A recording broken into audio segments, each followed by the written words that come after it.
السلام علیکم، آپ دیکھ رہے ہیں کے نیوز ایچ ڈی۔ میں ہوں حارث علی شاہ گیلانی۔ چلتے ہیں آج کی اہم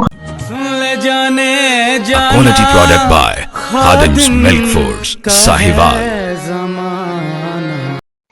رخ کریں گے ساہیوال کا۔ Commissioner Sahiwal division doctor Asif Tufail نے ریونیو افسران پر زور دیا ہے کہ وہ عوام کی جائیدادوں کے محافظ کے طور پر اپنے فرائض پہچانیں اور ان کی مشکلات کم کرنے کے لیے پرو ایکٹیو کردار ادا کریں۔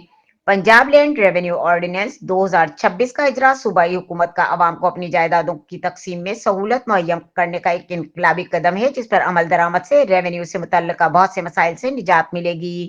وہ یہاں اپنے دفتر میں پنجاب لینڈ ریونیو آرڈیننس 2026 کے بارے غور کے لیے منعقدہ اجلاس کی صدارت کر رہے تھے۔ اس میں تینوں اضلاع کے deputy commissioner captain retired Sami Ullah Farooq, Ahmed Usman Javed, Asif Raza additional commissioner revenue Muhammad Khalid, assistant commissioner revenue Rana Muhammad Naveed, additional deputy commissioner, assistant commissioners اور ڈویژن کے تمام ریونیو آفیسران نے شرکت کی۔